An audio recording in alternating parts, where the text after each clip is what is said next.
A paz do Senhor. Estamos aqui mais uma vez para falar da palavra de Deus, que é viva, que é poderosa e que é eficaz. E que tem o melhor para mim e para você. Se você vai ver pela manhã, bom dia. Se for à tarde, boa tarde. Se for à noite, boa noite. Vamos interagir?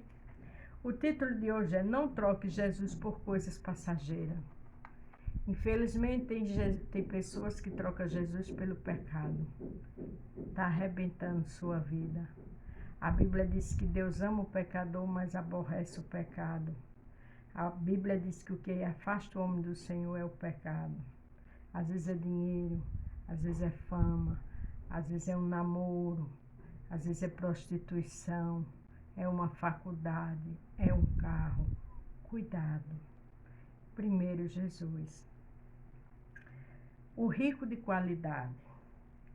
Vamos aprender aqui em Lucas 18, do 18 ao 27. Perguntou-lhe um certo príncipe, dizendo: Bom mestre, o que hei de fazer para herdar a vida eterna? A gente vê que não era qualquer um, era alguém de uma família real. Um príncipe perguntou isso. E quantas vezes a gente não pergunta, a gente pede as coisas a Deus. E quando Deus nos enche de bênção, às vezes é só uma, vai embora. Não troque Jesus por coisas passageiras.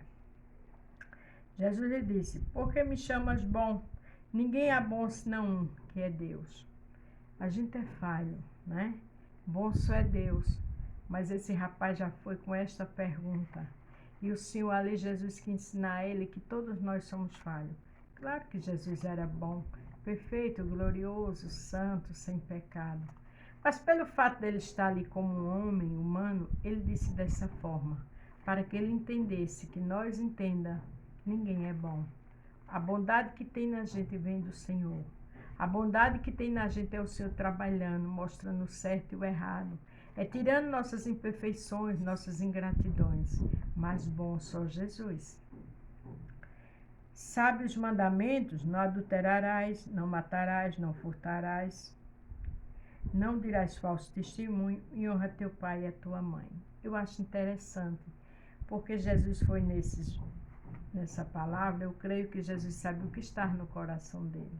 Mas Jesus também sabia as qualidades dele. Jesus conhece o meu e o seu levantar e o deitar. Ele sabe o que a gente cuida mais e o que a gente despreza. Ele sabe onde está nosso maior pecado.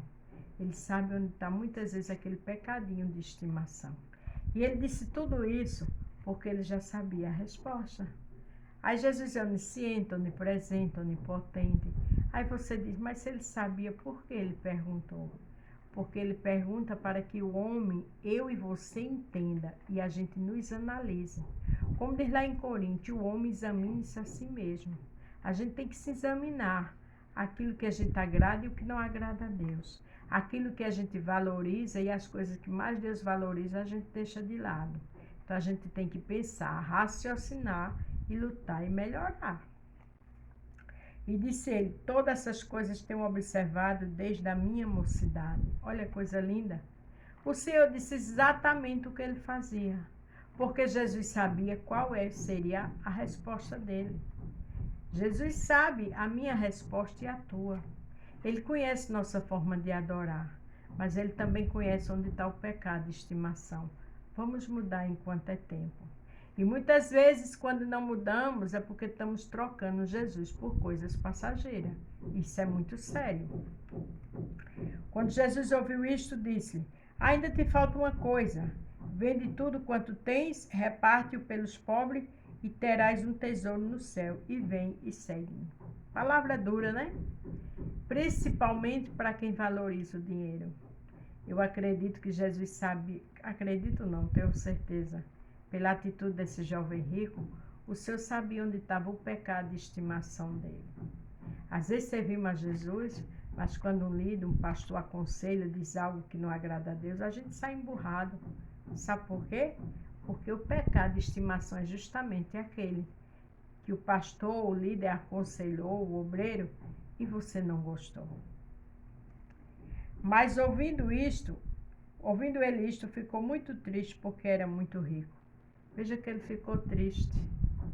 Ele poderia, na minha posição, conversar com Jesus, mas ele simplesmente entristeceu, porque o pecado dele estava ali nos bens. Não troque Jesus por coisas passageiras, porque tudo nessa terra vai ficar. E lá no outro mundo tem um céu ou um inferno, aguardando a mim e a você. A escolha é nossa. E vendo Jesus que ele ficar muito triste, disse: quão dificilmente entrarão no reino de Deus os que têm riqueza. Aí você pode pensar, quer dizer que rico nenhum vai para o céu? Não. Os homens da Bíblia têm homens muito ricos. Quando Jesus falou isso, não só é de riqueza material, é de pecado, é de coisas que trocamos por Jesus. É de coisas que não agradam a Jesus e as pessoas dizem, não vou para a igreja por conta disso. Peça ajuda a Jesus. Mas não troque Jesus pelas coisas passageiras, porque tudo vai ficar nessa vida. Porque é mais fácil entrar um camelo pelo fundo de uma agulha do que entrar um rico no reino de Deus. Não tem como um camelo entrar no fundo da agulha, né? Mas ele quis dizer aqueles que valorizam a riqueza, que valorizam aquilo que não agrada a Deus. O que está no meu e no teu coração? Mágoa, falta de perdão, rancor, maquinação, inveja, tramas? Não entra no reino de Deus. Vamos nos examinar. Não troque essas coisas passageiras pelo reino de Deus, porque é prejuízo para sempre. E os que ouviram isto disseram logo que pode salvar-se. Acharam a palavra dura, né? Pode salvar aquele que se arrepende. Aquele que diz, Senhor, me ajude, porque o pecado está dentro de mim. Mas o Senhor socorre bem presente na angústia. Lute. Se esforce.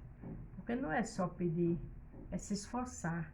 É fazer a sua parte e eu fazer a minha. Mas ele respondeu, as coisas que são impossíveis aos homens são possíveis para Deus.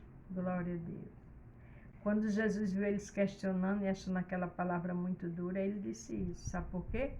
Porque o que é difícil para mim e para você, o que é impossível para nós é fácil. É possível para ele. Agora a nossa parte a gente tem que fazer. De se esforçar, de orar, de louvar, de buscar, de pedir socorro a ele. Aí ele chega. Amém? Lembre-se, não troque Jesus por coisas passageiras. A paz do Senhor. Fique todos com Deus. E até amanhã. Glória a Deus.